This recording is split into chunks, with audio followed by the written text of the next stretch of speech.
Chapter 19. So we've just left it at a very precarious point. Will Saf's mum be okay? Why isn't she in a hospital bed? Let's find out.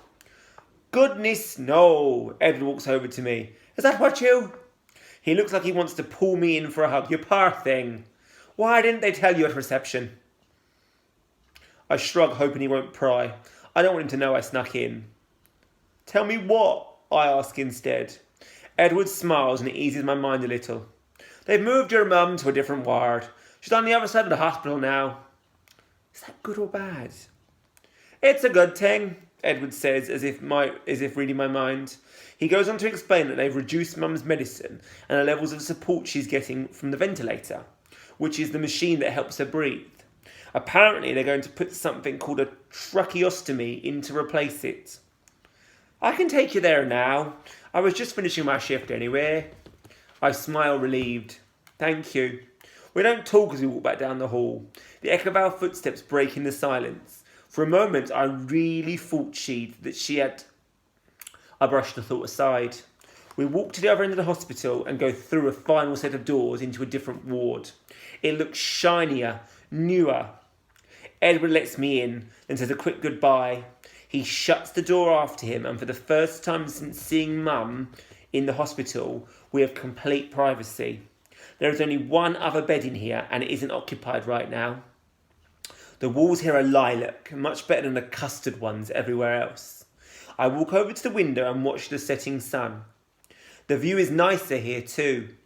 Instead of the concrete car park, this part of the hospital overlooks a green field. Cows grazing in the distance. I look back at Mum. I want her to open her eyes and see it. I want her to watch the sunset with me. There's a chair next to Mum's bed and I settle into it. I lean into my pocket and pull out the perfume. It's not here. The cushion and blanket I brought on the second visit are, but not the perfume. I check my backpack. There's nothing there. My stomach drops. Where is it? That's when I remember that I left it in the bedside drawer in Mum's old ward during my last visit. I check the drawers in here. It's not in either of them. I check under the bed and in the little cupboard of spare pillows. I check every part of the room until I'm definitely sure it's not in here. I can't visit Amina without the perfume. I can't watch the next memory and unlock her bedroom door. What if Mum's really is improving because I've been playing the game? And what if this makes all the good that's happened turn bad? Without the memories, I can't wake her up. No, no, no, my brain cries out. But outwardly, I try to stay calm. I can see the reception desk through the narrow glass pane of the hospital door. It sits right across from Mum's room. There's a nurse I don't recognise. I can see the top of her hair, her curly fringe, bouncing as she bobs her head. I run out to her. Excuse me, I say. She holds her hand up to silence me. That's when I notice she's on the phone. I wait, tapping my foot, panic taking over as I hear her speak. Yes, you can find a list of visiting hours on our website. Is there anything else I can do for you? Her voice is all friendly and inviting. Yes, of course, I can give you a care summary now. Bear with me, please. She taps on her computer for a moment, all the while pretending I'm not there. Thank you for waiting, she says in a sing-song voice to whoever's on the phone. The nurse spends another minute talking and I don't really know what to do with myself, so I just stand, arms crossed, back against the wall. Eventually she puts the phone down and I go to address her, but she stands up and leaves the reception area to go into a room across the hall. I watch her lazy steps as if she has all the time in the world. I can feel the monster crawl up from my ribcage, the way it does when my blood starts to boil. I swallow it down along with the panic and it slides back into the pit of my stomach. I can almost feel the thud as it lands, making me nauseated. The nurse sits back down again, but instead of speaking to me, she resumes typing, and she folds her arms and looks up at me. Can I help? She finally asks. My mum's in that room, I explain, pointing behind me. She was just moved over, I think, but there's something important that's gone missing. If you would like to file a complaint, you'll have to go online and... I frown at her. It's not that, I snap, clenching my teeth together to bite the irritation down. I left it in the drawer in her old room. I just wondered whether there was any way to go and get it. Well, I'm afraid you can't go into a ward unless you're a visitor, she says. I wait for her to continue to offer a solution, but she doesn't. I know that, I say slowly, trying to keep calm. I just wondered when we would be able to get it back. I'll have to check with one of the nurses, she says, turning back to her computer. I wait. She doesn't say anything else. Did you want to know what ward it was on? I ask. That would be an idea, the woman smiles, but it's not very kind. I notice the name on her badge. Sue. I tell her, and a couple of minutes later, after she makes a quick call, Sue says, one of the nurses is going to have a look and bring it over when she can. Thank you, I say, even as my insides are screaming.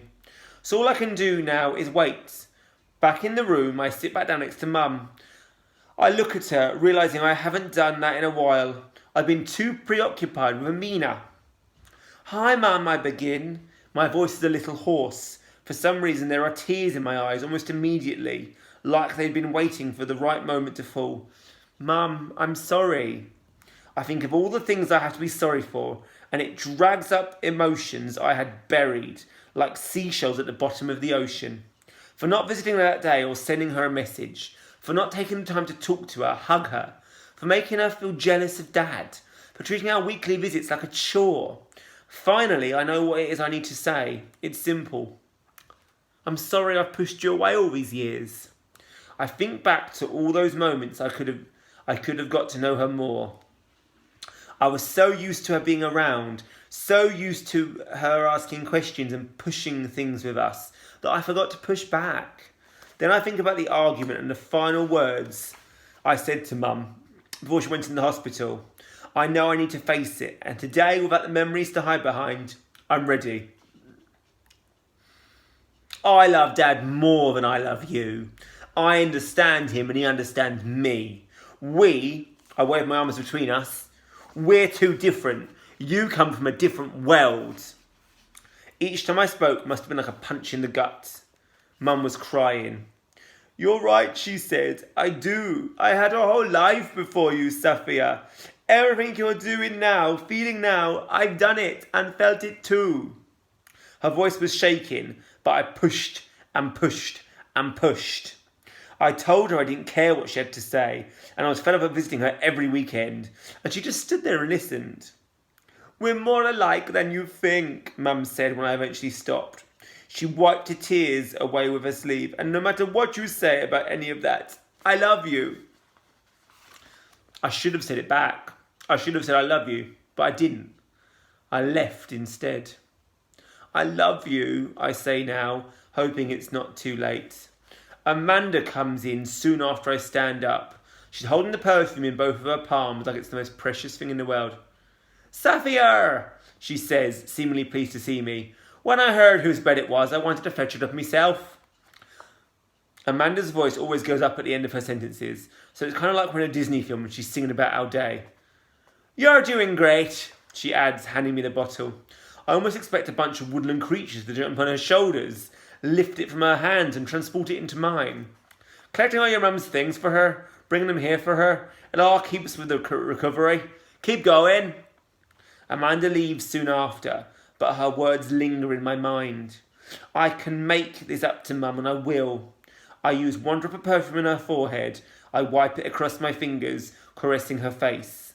I lean down and give her a kiss on her brow. And almost immediately, I drift.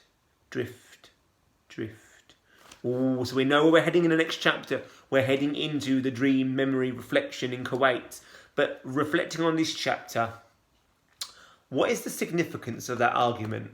Why is that so important to Safia and this story? That's your question to think about. But a great chapter of us learning more and more about their history.